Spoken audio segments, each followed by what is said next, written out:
एक पहाड़ी के नीचे रामगढ़ नाम का एक गांव था। गांव के सारे जानवर हरी घास खाने के लिए सुबह उसी पहाड़ी के ऊपर बसे जंगल में जाते और शाम होते होते घर वापस आ जाते थे। हर दिन की तरह लक्ष्मी नाम की एक गाय अन्य गायों के साथ उसी पहाड़ी के जंगल में घास खाने के लिए गई थी। वह हरी घास खाने में इतनी ज्यादा प्रसन्न थी कि वह कब एक शेर की गुफा के पास पहुंच गई, उसे पता भी नहीं चला। शेर अपनी गुफा में सो रहा था और वह पिछले 2 दिनों से भूखा भी था। जैसे ही लक्ष्मी शेर की गुफा के पास पहुंची, गाय की खुशबू से शेर की नींद खुल गई। वह शेर धीरे धीरे गुफा से बाहर आया और गुफा के बाहर गाय देखकर खुश हो गया। शेर ने मन ही मन सोचा कि आज उसकी 2 दिनों की भूख मिट जाएगी। वह इस तंदुरुस्त गाय का ताज़ा मांस खाएगा और यह सोचकर उसने एक तेज दहाड़ लगाई।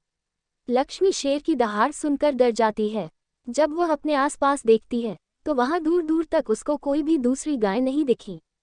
जब वह हिम्मत करके पीछे मुड़ी तो उसे सामने शेर खड़ा हुआ दिखाई दिया। उस शेर ने लक्ष्मी को देखकर फिर से दहाड़ लगाई है और लक्ष्मी से कहा, मुझे 2 दिनों से कोई शिकार नहीं मिल रहा था, मैं भूखा था। शायद इसलिए भगवान ने मेरा पेट भरने के लिए तुझे मेरे यहाँ पर भेजा है। आज मैं तुझे खाकर अपनी भूख मिटा लूंगा। शेर की बात सुनकर लक्ष्मी डर जाती है।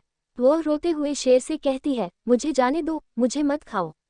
मेरा एक छोटा बच्चा है जो अभी सिर्फ मेरा ही दूध पीता है और उसे घास खाना अभी तक नहीं आया है। लक्ष्मी की बात सुनकर शेर हंसते हुए कहता है, तो क्या मैं अपने हाथ में आए शिकार को ऐसे ही जाने दूं? मैं तो आज तुझे खाकर अपनी 2 दिनों की भूख मिटाऊंगा। शेर के ऐसा कहने पर लक्ष्मी उसके सामने रोने लगी और विनती करते हुए कहती है कि आज मुझे जाने दो। मैं आज अपने बछड़े को आखिरी बार दूध पिला दूंगी और उसे बहुत सारा प्यारा करके कल सुबह होते ही तुम्हारे पास आ जाऊंगी। फिर तुम मुझे खा लेना और अपना भूखा पेट भर लेना। शेर लक्ष्मी की यह बात मान जाता है और धमकी देते हुए कहता है कि अगर कल तू नहीं आई तो मैं तेरे गांव आऊंगा, फिर तुझे और तेरे बेटे दोनों को खा जाऊंगा। लक्ष्मी शेर की यह बात सुनकर खुश हो जाती है और शेर को अपना वचन देकर गांव वापस चली जाती है। वहां से वह सीधे अपने बछड़े के पास जाती है, उसे दूध पिलाती है और बहुत सारा प्यार करती है।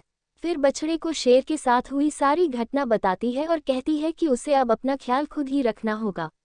वह कल सुबह होते ही अपना वचन पूरा करने के लिए शेर के पास चली जाएगी। अपनी माँ की बातें सुनकर बछड़ा रोने लगता है। दूसरे दिन सुबह होते ही लक्ष्मी जंगल की तरफ निकल जाती है और शेर की गुफा के सामने पहुंचकर शेर से कहती है, अपने वचन के अनुसार मैं तुम्हारे पास आ गई हूँ, अब तुम मुझे खा सकते हो। गाय की आवाज़ सुनकर शेर अपनी गुफा से बाहर निकलकर आता है और भगवान के अवतार में प्रकट होते हैं। वो लक्ष्मी से कहते हैं, मैं तो बस तुम्हारी परीक्षा ले रहा था।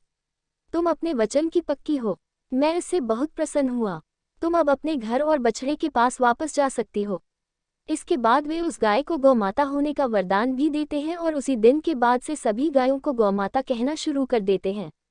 कहानी से सीख, हमें जान की बाजी लगाते हुए भी अपने दिए हुए वचन को पूरा करना चाहिए।